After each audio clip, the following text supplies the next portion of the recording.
할렐루야. 주님의 이름으로 여러분을 사랑합니다. 오늘은 마태복음 3장을 읽고 함께 묵상하는 시간을 갖도록 하겠습니다. 마태복음 3장 1절부터 제가 읽어드리겠습니다. 그때의 세례 요한이 이르러 유대 광야에서 전파하여 가로되 회개하라 천국이 가까웠느니라 하였으니 저는 선지자 이사야로 말씀하신 자라. 일렀으되 광야에 외치는 자의 소리가 있어 가로되 너희는 주의 길을 예비하라 그의 첩경을 평탄케 하려 하였느니라. 이 요한은 약대 토롯을 입고 허리에 가죽띠를 띠고 음식은 메뚜기와 석청이었더라.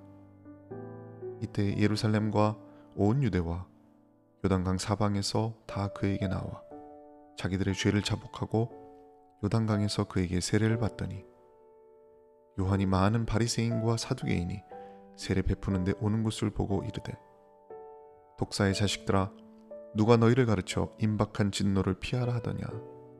그러므로 회개에 합당한 열매를 맺고 속으로 아브라함이 우리 조상이라고 생각지 말라.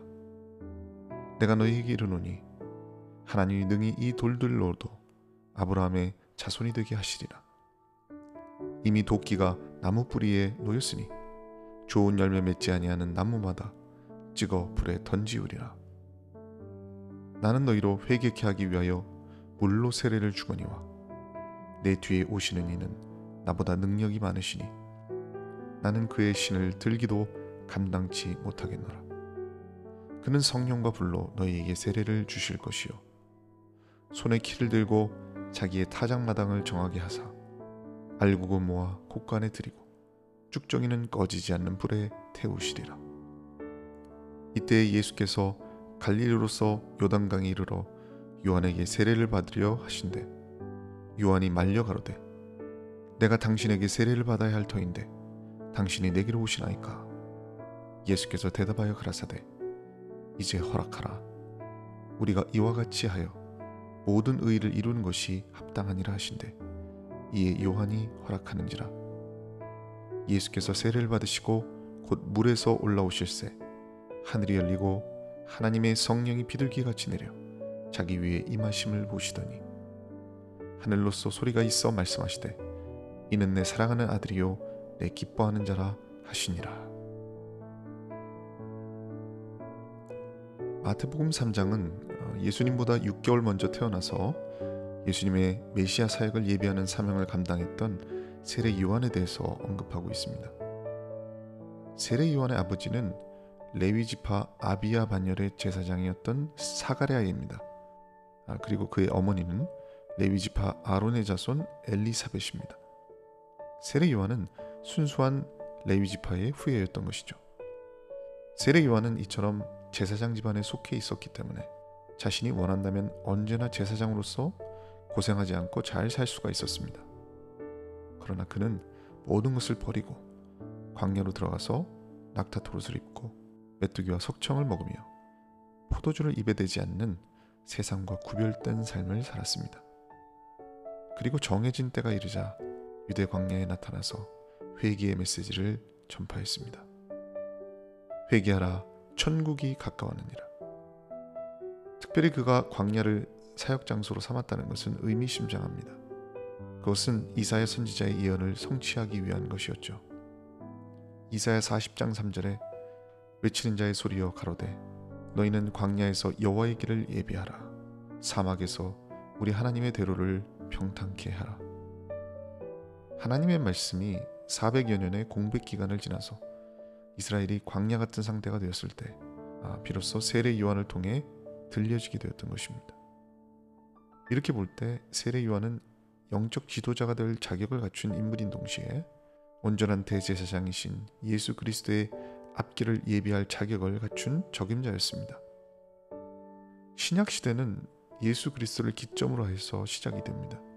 그러므로 엄밀한 의미에서 본다면 세례 요한은 예수 그리스도 이전에 활동하면서 하나님의 말씀을 전파했던 구약 시대의 마지막 선지자였던 것이죠. 여자가 낳은 자 중에 요한보다 큰 자가 없을 정도라고 예수님이 평가하실 정도면 세례 요한의 사명이 얼마나 큰지를 알 수 있습니다.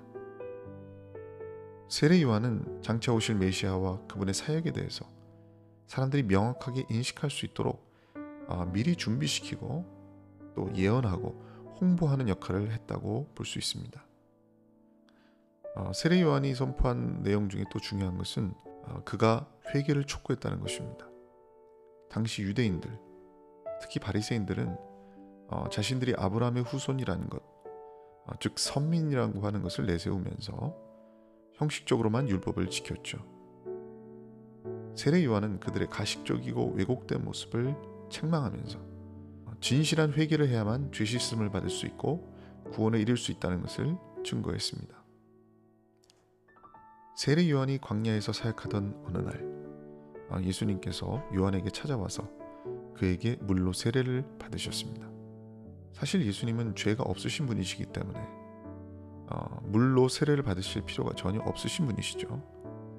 그러나 그분은 인간이 마땅히 받아야 될 외적인 구원의 표인 물 세례를 기꺼이 받으심으로써 자신도 육체를 가진 인간이라고 하는 것을 명확하게 보여주셨습니다. 예수님께서 세례 요한으로부터 물 세례를 받으시고 요단강으로 올라오실 때에 하늘이 열리고 성령께서 비둘기처럼 예수님 위에 임재하시면서 그가 하나님의 사랑하는 아들이라는 하늘의 음성이 들렸습니다. 그리고 그로써 예수님이 진정한 메시아라는 사실이 그 광경을 본 모든 사람들에게 증거되었습니다. 예수님께서 물 세례를 받으신 사건은 그가 메시아이심을 처음 공개적으로 드러낸 사건이 된 것입니다. 이처럼 세례 요한이 예수님의 앞길을 평탄케 하고 광야에서 외치는 소리가 되었던 것처럼 저와 여러분도 머지않아 다시 오실 예수님의 앞길을 평탄케 하는 사명을 감당하고 많은 영혼이 예수님께 돌아와서 회개하고 구원받을 수 있도록 복음의 증인이 되어야 될 것입니다. 그러기 위해서는 우리도 세례 요한처럼 세상과 구별된 삶을 살아야 합니다. 여러분의 삶이 화려한 도시에 있을지라도 여러분의 신앙은 하나님과 동행하는 광야에 있어야 합니다. 광야는 하나님의 말씀을 듣는 곳입니다.